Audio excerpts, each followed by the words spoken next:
شروع اللہ کے نام سے جو بڑا مہربان نہایت رحم والا ہے۔ بسم اللہ الرحمن الرحیم۔ نماز ظہر کے بعد ایک چھوٹی سی تسبیح 1 گھنٹے بعد معجزہ دیکھ لینا۔ 10 ارب بھی مانگو گے تو اللہ ضرور دے گا انشاءاللہ۔ سب تعریف اللہ رب العزت کے لیے ہے جو بے حد مہربان نہایت رحم والا ہے۔ رب العالمین اور قیامت کے دن کا مالک ہے۔ اس کائنات کا وہی خالق ہے، وہی رب السماوات والارض ہے، بشمول انسانی تمام ذی حیات کا رازق ہے۔ اس کائنات کی ہر شے اللہ تعالیٰ کی تسبیح و تحمید میں مشغول ہے۔ ذرہ ذرہ پتا پتا اس کی توحید پر دلالت کرتا ہے۔ وہی بڑی عظمت، بڑی شان و کبریائی اور زبردست قدرت و حکمت والا ہے۔ وہی یکتا اور بے مثل ہے، سب سے بے نیاز اور سب اسی کے محتاج ہے۔ ساری کائنات میں اللہ سبحانہ و تعالیٰ کی بادشاہت و حاکمیت ہے۔ وہی حاجت روا اور سب سے اعلیٰ ہے، نہ وہ کسی کی اولاد ہے اور نہ اس کی کوئی اولاد ہے۔ ساری کائنات میں نہ کبھی کوئی ایسا تھا اور نہ ہوگا جو اللہ تعالیٰ کی مانند ہو۔ اللہ تعالیٰ کا کسی بھی لحاظ سے کوئی ہمسر نہیں، وہ تنہا ہے، تمام صفات عالیہ کا مالک ہے۔ تمام اختیارات اللہ سبحانہ و تعالیٰ کے قبضہ قدرت میں ہے۔ جسے چاہتا ہے اپنی رحمت میں داخل کر لیتا ہے، جسے چاہتا ہے اس کی نافرمانی کے سبب اسے عذاب میں مبتلا کر دیتا ہے۔ وہی زندگی دیتا ہے اور وہی موت دیتا ہے اور وہی قیامت کے دن دوبارہ اٹھائے گا۔ اسے ہر چیز کا علم ہے اور دلوں کا بھید جانتا ہے۔ حی و قیوم ہے، وہی اول ہے اور آخر بھی، ظاہر بھی اور باطن بھی۔ اللہ تعالیٰ نے آخرت تک کے انسانوں کے لیے حضور پاک صلی اللہ علیہ وسلم پر قرآن حکیم نازل فرمایا۔ قرآن حکیم اللہ تبارک و تعالیٰ کا فصیح و بلیغ کلام ہے جو انسان کے لیے کامل ہدایت نامہ، رشد و ہدایت کا سرچشمہ، مکمل دستور العمل اور حضور پاک صلی اللہ علیہ وسلم کی سیرت طیبہ، قرآن حکیم کی تفسیر و تشریح۔ دین اسلام قرآن و سنت پر مشتمل دین فطرت ہے۔ دنیا و آخرت میں فلاح و کامیابی کا دار و مدار دین اسلام کی پیروی پر موقوف ہے۔ قرآن حکیم حکمت یعنی عقل و دانش کی باتوں کو مخزن ہے۔ قرآن حق ہے، ایمان والوں کے لیے ہدایت، بشارت، پرہیزگاروں کے لیے نصیحت، رحمت، بصیرت اور شفا ہے۔ حق و باطل میں فرق دکھانے والی کتاب ہے، علم و حکمت اور اخلاقی تعلیمات کا منبع ہے۔ اللہ سبحانہ و تعالیٰ کی ذات و صفات، قدرت و حکمت کو کھول کھول کر بیان کرنے والی کتاب ہے۔ انسان کی زندگی کے ہر پہلو پر محیط ہدیت نامہ ہے۔ قرآن حکیم انسان کو نظام قدرت پر غور و فکر، تدبر و تفکر کرنے کی تلقین کرتا ہے۔ وہ انسان کو قدرت کے مظاہر پر گہری نظر، مطالعہ و مشاہدہ کرنے کی دعوت دیتا ہے۔ انسان کی تخلیق اور اس کے وجود میں سورج، چاند، تاروں کے نظام میں، حیوانات، نباتات و جمادات میں، دن رات کی رد و بدل میں، دریا و سمندر، زمین و آسمان میں حق تعالیٰ کی توحید و وحدانیت، قدرت و حکمت کی بہت سی نشانیاں ہیں، براہین و دلائل ہیں کہ انسان اس پر غور کرے۔ یہ نشانیاں انسان کو اس امر کا یقین دلانے کے لیے کافی ہیں کہ اس کائنات کو اللہ تعالیٰ نے بنایا اور وہی اکیلا اس پوری کائنات کا تدبیر کرنے والا اور فرما روا ہے۔ خدا تعالیٰ نے اپنے سچے پیغمبر صلی اللہ علیہ وسلم کی تصدیق کے لیے کبھی بطور خود اور کبھی قوم کے مطالبے پر ایسی نشانیاں نازل فرمائی جو انبیاء و رسول کی تصدیق کا باعث بنی اور معجزہ کہلائیں۔ ان میں سے چند ایک کا ذکر کیا جاتا ہے۔ اللہ رب العزت نے نوح علیہ السلام کی قوم کے تمام کافروں کو طوفان آب سے غرق کر دیا۔ نوح علیہ السلام اور اس کے ساتھیوں کو جو کشتی پر سوار تھے انہیں بچا لیا۔ اللہ رب العزت نے کشتی کے تحفظ کو رہتی دنیا تک کے لیے نشانی بنا دیا۔ حضرت ہود علیہ السلام کی قوم عاد کے غرور و سرکشی پر ہولناک عذاب 8 دن اور 7 راتیں بےہم تیز و تند ہوا کہ طوفان نے اسے تباہ و برباد کر دیا۔ حضرت صالح علیہ السلام کی دعا پر اللہ رب العزت نے ایک ٹھوس چٹان سے بطور نشانی ناکا اونٹنی نکالی اور ناکا کو ہلاک کرنے پر حضرت صالح علیہ السلام کی قوم کو ہیبت ناک آواز، چیخ اور کڑک سے ہلاک کر دیا۔ بادشاہ نمرود اور اس کی رعایا نے جب حضرت ابراہیم علیہ السلام کو دہکتی آگ میں جلانا چاہا تو اللہ رب العزت کے حکم سے آگ حضرت ابراہیم علیہ السلام پر سلامتی والی بن گئی، جو ابراہیم علیہ السلام کی صداقت کے لیے معجزہ تھا۔ حضرت اسماعیل علیہ السلام کی قربانی کا واقعہ جب حضرت ابراہیم علیہ السلام نے اپنے بیٹے کو اسماعیل علیہ السلام کو ذبح کرنے لگے تو اللہ رب العزت نے حضرت اسماعیل علیہ السلام کو ذبح کرنے سے بچا لیا اور ابراہیم علیہ السلام کے ہاتھوں دمبا ذبح کرا دیا۔ جب حضرت ابراہیم علیہ السلام نے حیات بعد الموت یعنی مر جانے کے بعد جی اٹھنے سے متعلق اللہ تعالیٰ سے سوال کیا کہ وہ کس طرح ایسا کرے گا، تو اللہ رب العزت نے فرمایا چند پرندے لو، انہیں ٹکڑے ٹکڑے کر کے سامنے والے پہاڑ پہ ڈال دو، کچھ فاصلے پر کھڑے ہو کر ان کو پکارو۔ حضرت ابراہیم علیہ السلام نے ایسا کیا اور جب انہیں آواز دی تو سب پرندے اپنی اپنی شکل میں زندہ ہو کر اڑتے ہوئے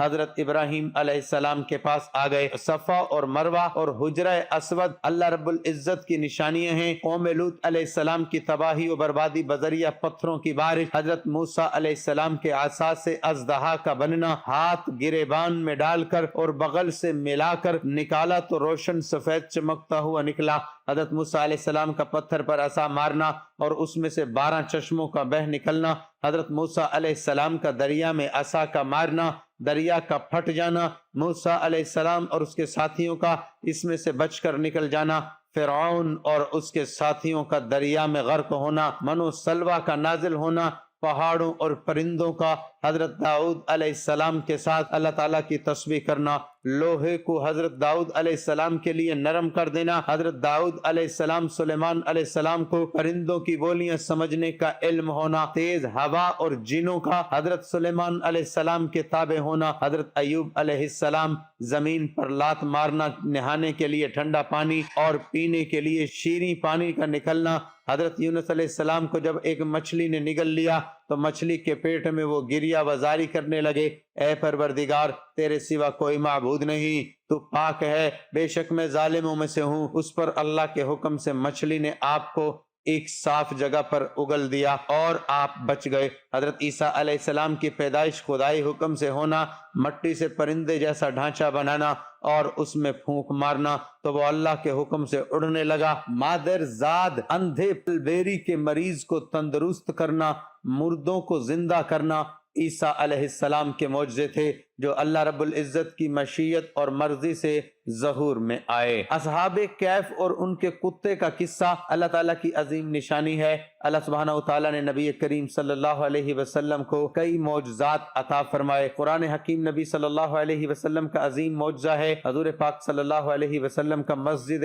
حرام سے مسجد اقصیٰ اور مسجد اقصیٰ سے عالم بالا تک جانا، چل چلاتی دھوپ میں بادل کے ٹکڑے کا آپ صلی اللہ علیہ وسلم کے سر پر سایہ کرنا، آپ صلی اللہ علیہ وسلم کے لعاب کی برکت سے کڑوے کنویں کا میٹھا ہو جانا، کثرت آب، کثرت طعام، بیماریوں کی شفا یابی، ابو بکر صدیق رضی اللہ تعالیٰ عنہ کے وجود سے سانپ کے زہر کا اثر ختم ہونا، علی المرتضی رضی اللہ تعالیٰ عنہ کی آنکھوں سے آشوب کا زائل ہو جانا، آپ صلی اللہ علیہ وسلم کی انگلی کے اشارے سے چاند کے 2 ٹکڑے ہونا، یہ سب اللہ رب العزت کی قدرت و حکمت کی نشانیاں ہیں جو رسول اللہ صلی اللہ علیہ وسلم سے ظہور پذیر ہوئیں۔ اللہ تعالیٰ کا فرمان ہے دین تو اللہ کے نزدیک اسلام ہی ہے، اور جس نے اللہ کی ہدایت کی رسی کو مضبوط پکڑ لیا وہ سیدھے راستے لگ گیا، اور جو کوئی اسلام کے سوا اور دین کا طالب ہوگا وہ اس سے ہرگز قبول نہیں کیا جائے گا۔ فرمایا پورے کے پورے داخل ہو جاؤ اسلام میں، عبادت کرو، اللہ کے سوا کوئی معبود نہیں، اللہ سلامتی کے گھر کی طرف تمہیں بلاتا ہے، سو تم مجھے یاد کرو،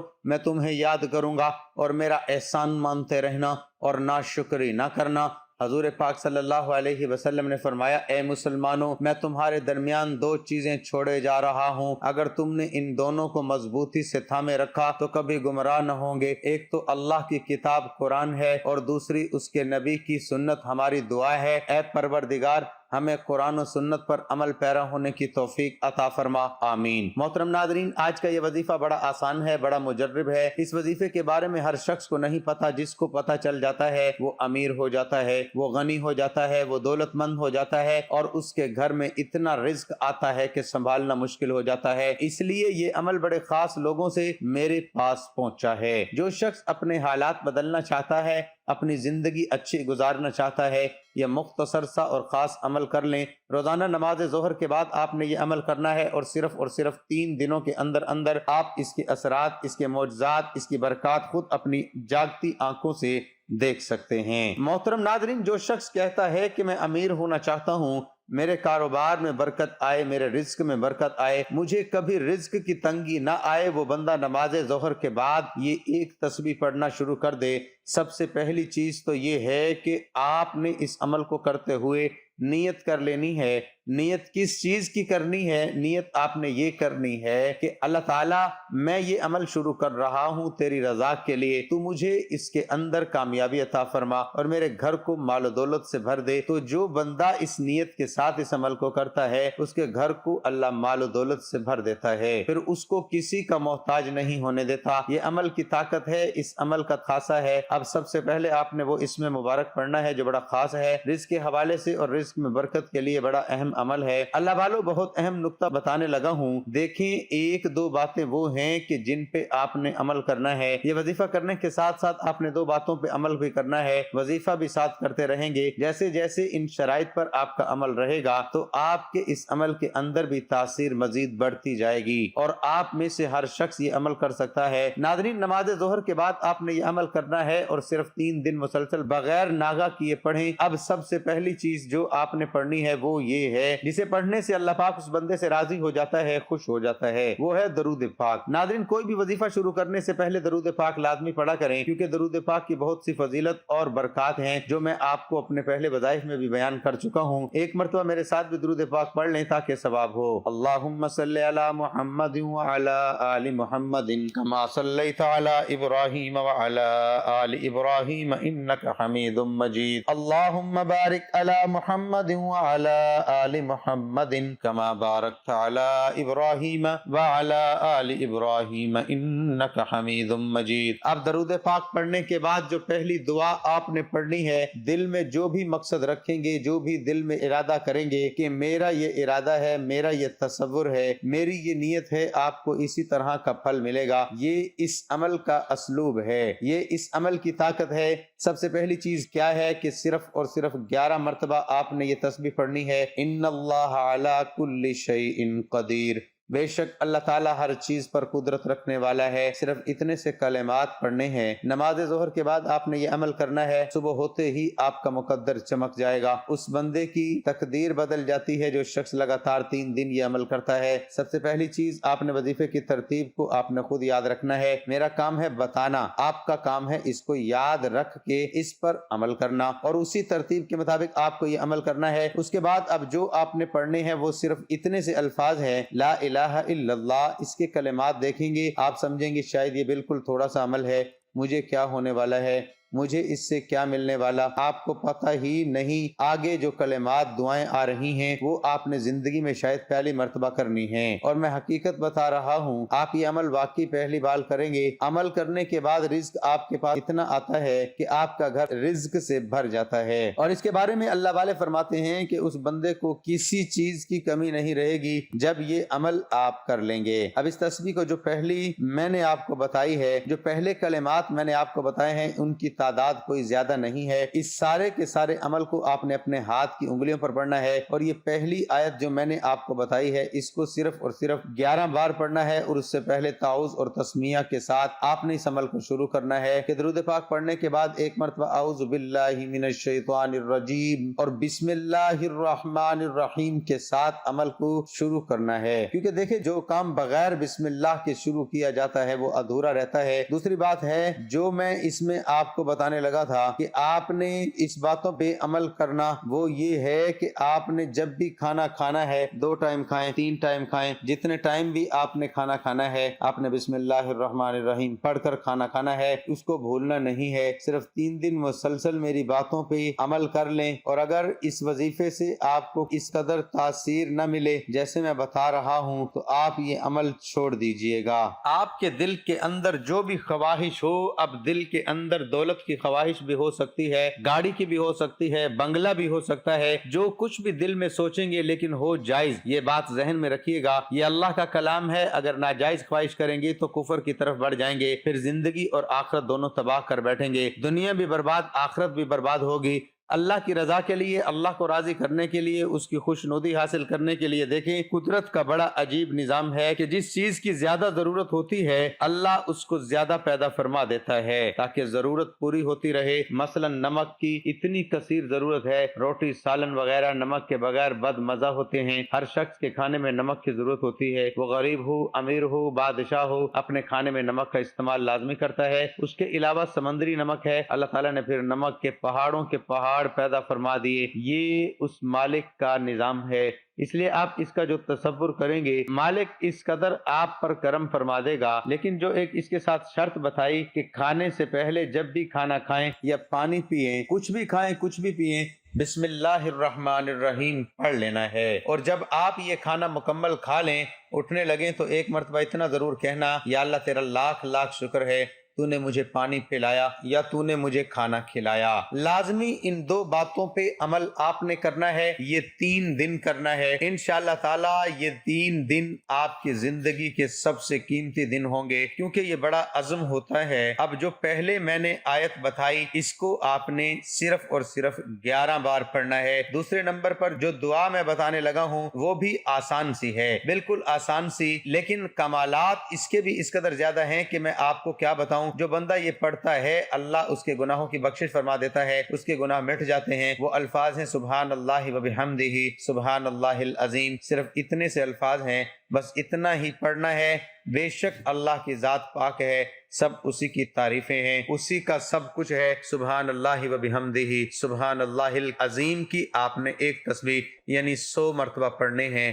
دیکھیں اگر ایک مرتبہ ویڈیو مکمل دیکھنے سے سمجھ نہیں آتی تو دوبارہ دیکھ لیں، ساتھ ساتھ کہیں لکھ لیں، لیکن امید ہے آپ کو یاد ہو جائے گی۔ تعداد لکھتے جائیں ساتھ ساتھ، اور نہیں بھی لکھنا تو آپ کو ویسے ہی یاد ہو جائے گا، کوئی مشکل نہیں ہے۔ لیکن آپ اگر محنت کریں، کوشش کریں، اس عمل کو اپنے پاس محفوظ کر لیں، یہ ساری زندگی فائدہ دینے والا ہے، نسلوں کو فائدہ دینے والا ہے۔ صرف زندگی میں ایک بار ہی کرنے سے وہ کچھ ملتا ہے جو بندے نے کبھی سوچا بھی نہیں ہوتا کہ مجھے بھی یہ مقام مل جانا تھا، مجھے بھی یہ عزت مل جانی تھی۔ حضور صلی اللہ علیہ وسلم فرماتے ہیں اگر آپ کے گناہ سمندر کی جھاگ کے برابر ہیں، اللہ فرما دیتا ہے اس کی ذات ہے معاف فرمانے والی ہے۔ سبحان اللہ و بحمدہ سبحان اللہ العظیم کو آپ نے صرف 100 مرتبہ پڑھنا ہے۔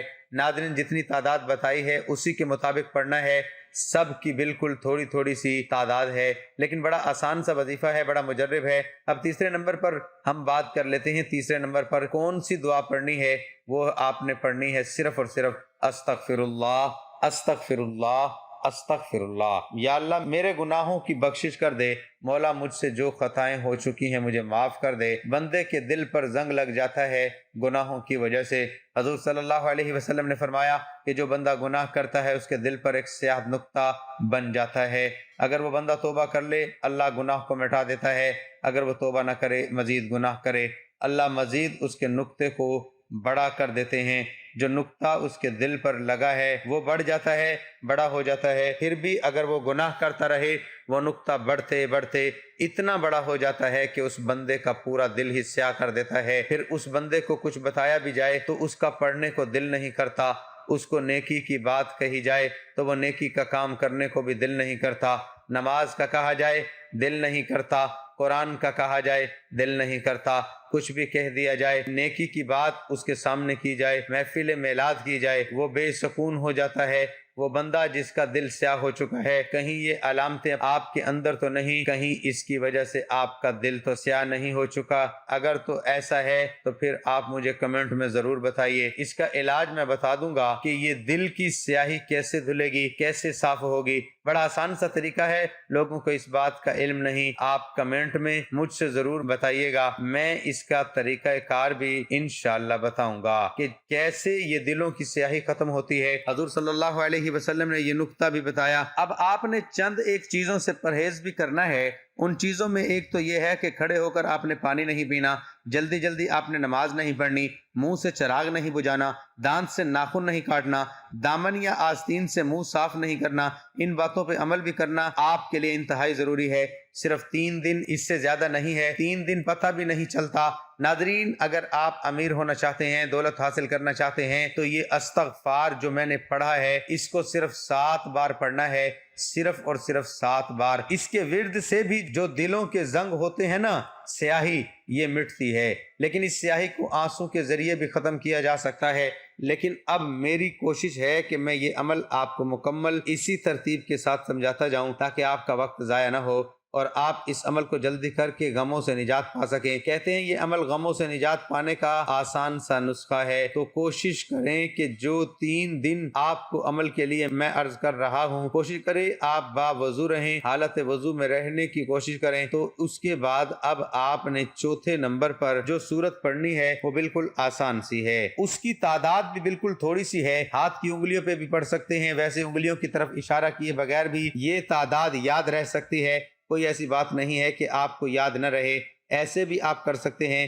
جب آپ نے یہ عمل کرنا ہو، ویڈیو کو چلا لیں، جہاں پہ میں نے یہ پہلی دعا پڑھی میرے ساتھ پہلی دعا پڑھ دیں، دوسری پڑھی دوسری پڑھ لیں، تیسری جہاں پہ پڑھی وہاں پہ تیسری پڑھ لیں، چوتھی جہاں پہ دعا ہوگی وہ چوتھی پڑھ لیں۔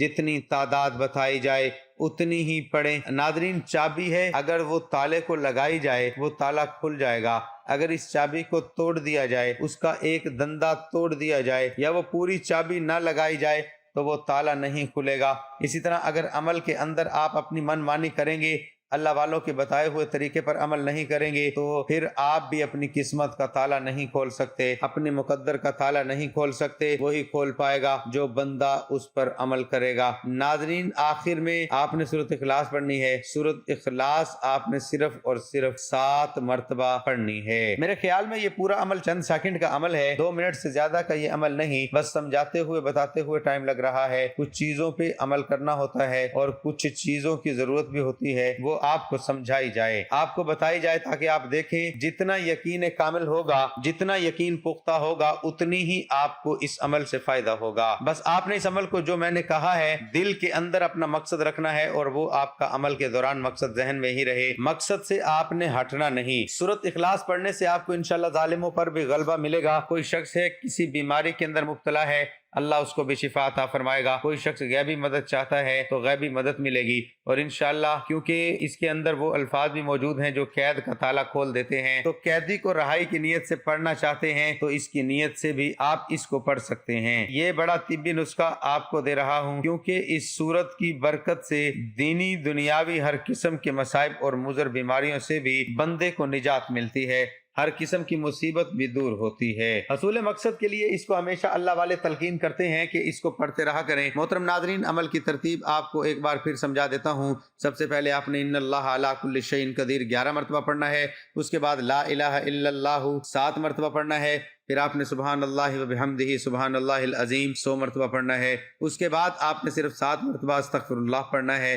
استغفر اللہ پڑھنے کے بعد آپ نے سورۃ اخلاص 7 مرتبہ پڑھنی ہے۔ سورۃ اخلاص 7 مرتبہ پڑھنے کے بعد آپ نے آخر میں وہی درود پاک پڑھنا ہے جو عمل کی شروع میں پڑھا تھا، تو آپ کا نماز ظہر کے بعد کا یہ عمل مکمل ہو جائے گا۔ یہ عمل انشاءاللہ آپ کی زندگی کے 3 دن کے اندر اندر بدل دے گا۔ نماز ظہر کی نماز کے بعد پڑھنے سے انشاءاللہ تعالی صبح ہوتے ہی آپ اس کے نظارے خود دیکھیں گے۔ 3 دن کے اندر اندر یہ وظیفہ آپ کا کام دکھا دیتا ہے۔ اگر دیکھنا چاہتے ہیں تو کر کے دیکھ لیں، آزمانا شرط ہوتا ہے، بتا میں رہا ہوں، کرنا آپ کی ذمہ داری ہے، اور اس میں تاثیر اور طاقت میرا رب پیدا فرما دیتا ہے۔ جس کا جتنا اخلاص ہوگا اللہ اس پر اتنا کرم فرمائے گا، اس کو اتنا ہی زیادہ اس کے عمل سے نفع اور فائدہ پہنچے گا۔ دعا ہے اللہ تعالیٰ میرا سنانا اور آپ کا سننا اپنی بارگاہ الہی میں قبول و منظور فرمائے، آمین۔ ناظرین، گزارش ہے کہ اللہ تعالیٰ کے 99 ناموں میں سے کوئی ایک نام لکھ کر کمنٹ میں ضرور شیئر کر دیں۔ اللہ تعالیٰ ہم سب کا حامی و ناصر ہو، آمین۔ جزاک اللہ۔